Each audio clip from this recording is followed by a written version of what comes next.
Որևէ վտանգ չեք տեսնում։ Ես անկամ չեմ տեսնում։ Ընդհանուր առմամբ չգիտեմ ով իշտես, ես չեմ տեսնում։ Դժվարություններ են կհաղթարենք էլ ինչերը։ Իմիջայլոս տպավորություն է, որ 8 կամ 10 տիրադավերից, ինչպես ձևակերպում է սրբազան հայրերը, մի քանիսը կարծես թե հետ են կանգնել իրենց որոշումից, համենայն դեպս նրանց մեջ այլևս չկա այդ միասնականությունը։ Ինչ եք կարծում։ Ես այդ տեղեկությունը չունեմ։ Նրանցից ընդամենը մի քանիսն են ակտիվ շփումների մեջ եւ մյուսները կարծես թե հետեւաբար չեմ կարող ձեզ բավարար պատասխան տալու, ժողովուրդ ջան, կներեք, երբ որ ունենամ տեղեկություն լավ եմ։ Բայց չի էլ ավելացել նրանց թիմը, այսինքն այլևս շրջիկ է այն քահանան, ով համաձայնել է կրճատել պատարագի Պետք է մենք չգիտենք, ծանոթ չենք, շրջիկ քահանա ունեն, չունեն։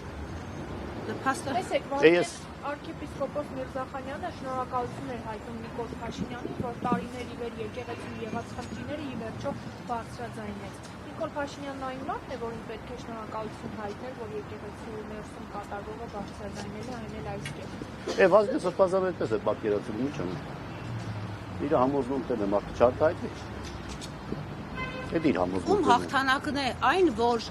նույն թեմերում, նույն եկեղեցիներում միևնույն է հաջորդ կիրակի բնականon են ընթանում ծեսերը եւ առանց արհեստական կրճատումների քահանաների ելույթների։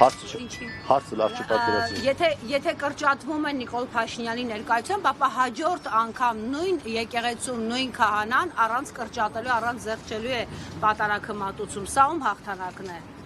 Ես չգիտեմ, դեռ հաղթանակ կա թե չկա։ Ամեն դեպքում ԱԱԾ-ի կողմից հոգևորությունը կարծես թե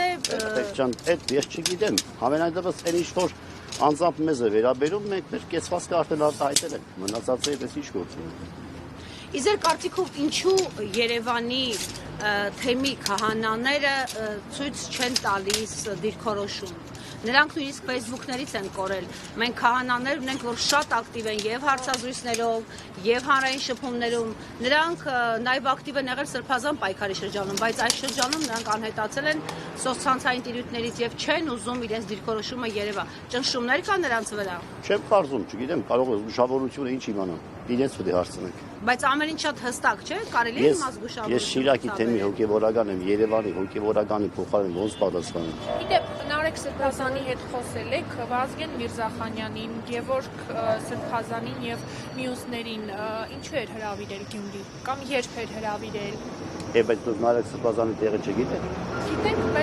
բայց ես իրա փոխարեն ոնց եմ պատասխան տալ։ Գուցե խոսել եք իր հետ, դուք էլ գիտեք։ Ես պետք է փոխարեն չեմ կարող պատասխան տալ, չէ՞։ Բայց մեկնաբանություն կամ խոսել եք դուք արդյոք իր հետ։ Ձեզ չի մտահոգել այդ հարցը։ Ես մինչև որ իր հետ խոսեի, ես իմ մեջ որոշակի ենթադրություն ունեմ։ Ունեցել եմ, չեմ սխալ։ Բայց լավ, այս ամենը ըստ ինչով կարող է հանգուցալուծվել։ Իշխանությունը որևէ կերպ չի այսպես։ Երեխեք ջան, մի բան կարող եմ ասել։ Դե ներկայում մենք ոնց ենք պատկերացնում ամեն մեկս։ Բայց պատմությունից կարելի է նման դրվագները վերցնել եւ նաեւ դրանց եզրակացնել, թե սա ինչ հանգուցալուծում է ունենալու։ Պատմական բոլոր դրվագներում, երբ որ Պատմական որ դրվագի հետ են նույնանում Նիկոլ Փաշինյանի գործողություններն երեխեք պատմության մեջ առհասարակ ընդհանրեն ինչ կատարվում է։ Քրիստոնեական եկեղեցին 2000-ամյա եկեղեցի է եւ դրա անբաժանելի մասն է հայ առաքելական եկեղեցին, որը նույնպես 2000-ամյա եկեղեցի է, որից 1700 տարին pedagogan կարգավիճակով։ Հիմա իհարկե pedagogan չէ։ Ուրեմն այս ամբողջ 2000 տարվա ընթացքում եկեղեցին միշտ ունեցել է իր վրա բախումներ եւ բոլոր տեղերից ինքը դուրս եկել հաղթանակած։ Այսինքն ձեզ չի ընկճում եւ չի վախեցնում Փաշինյանի համարձակ սցենարները։ Երեխեք ջան, անունները տալիս եք, դա ինձ շատ չի հետաքրքրում, թե ում սցենարն է։ Ինքը իրենն է, ումն է, ես ինչ եկեղեցի խոսքով ասած մաքրելու տեղապահի ընտրության հարց է քննարկում բարձրաձայնում։ Ինչ անում։ Սրանք որևէ Դրանք մեզ չեն փուզում։